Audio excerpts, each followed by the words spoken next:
Hey guys, ready to start your social studies lesson for today?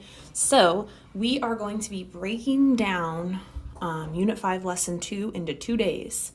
We did Lesson 1 before spring break, and now we are going to be doing Lesson 2, but it's kind of long and has lots of important information, so I'm going to break it down into 2 days. So today we're going to start on page 204, read 205, 206, and 207. Then tomorrow we're going to start on page 208, okay?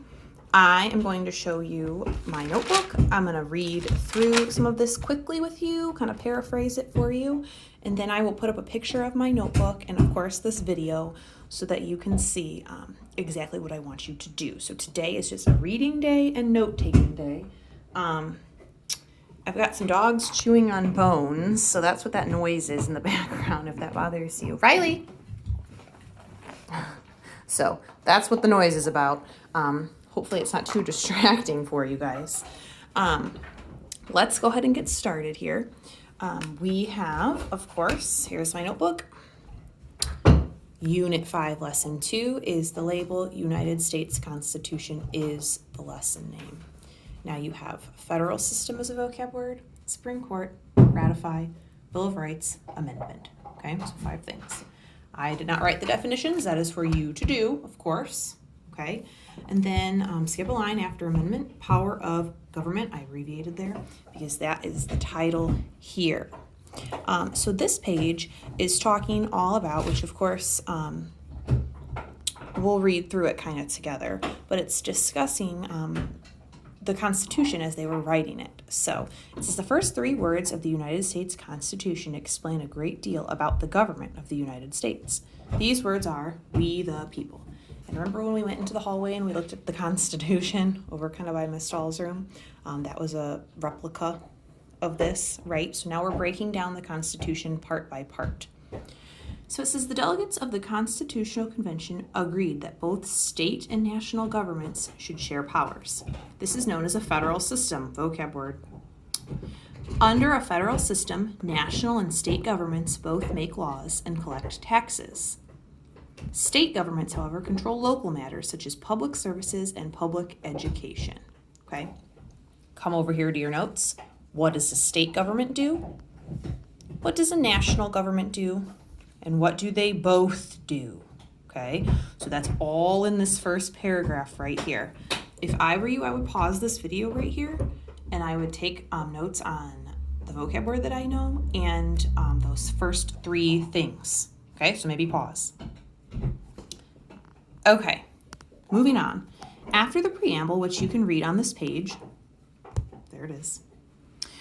The Constitution is divided into separate parts called articles. The first 3 articles explain how the United States government is organized. Article 1 establishes a legislature called Congress, made up of Senate and House Representatives. We've talked about that. This branch has the power to make laws. Article 2 creates the office of the President, the leader of the executive branch, to enforce the laws. Article 3 establishes a Supreme Court. The Supreme Court, vocab word, is the highest court in the United States. It has the power to decide whether any laws work against the Constitution. Okay, so we're going to go over here to our notes.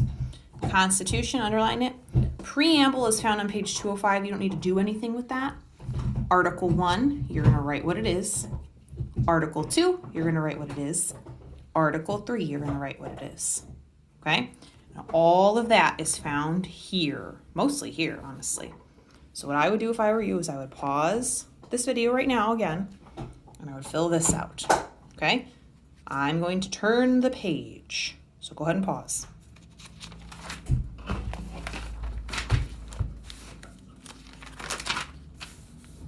Okay, moving right along to page 206, balance of power. You see we have all the branches here in their pictures. So let me read through this for you. Many delegates to the Constitutional Convention had fought in the American Revolution to free the colonies from King George III and the British Parliament. They wanted to make certain that no branch of the United States government could become as powerful as the king or British lawmakers. That is why they created a system of government under the Constitution that gave each branch the power to check or stop the work of another branch, which is called checks and balances. The system of keeping one branch from gaining too much power is known as checks and balances. Now, go over here to your notes. This is my second page. And you're going to write the top checks and balances and write the definition that I just read to you. So pause this video and do that. Okay? In the legislative branch, there are checks between the two houses. Congress can pass legislation only if both the House of Representatives and the Senate pass exactly the same measure. There are checks between branches as well. For a measure to become law, the president must sign it. The president is also allowed to veto or reject a law. Congress can override or cancel the president's veto with a 2/3 vote in each house. In the judicial branch, the Supreme Court has the power to declare a law unconstitutional. This power, known as judicial review, was first used in the case of Marbury v. Madison in 1803. The powers of the three branches of government are also balanced. Under the Constitution, no branch can take the powers given to another branch. The president cannot decide whether laws are unconstitutional. Congress cannot enforce laws. The Supreme Court cannot make laws. Some delegates complained that the new Constitution created too strong a plan for government, but James Madison defended the system of checks and balances. He wrote, "If men were angels, no government would be necessary." All right, so now, what did I do on my notes? I tried my very best to draw these three pictures, okay? So divide your paper into thirds after you write this definition. Legislative, executive, judicial. You could do your best with these. I just did them quickly. You are going to write to me what the legislative branch does, what the executive branch does, and what the judicial branch does. Now, an easy way to do that is look what this says here. They even put it in bullets for you.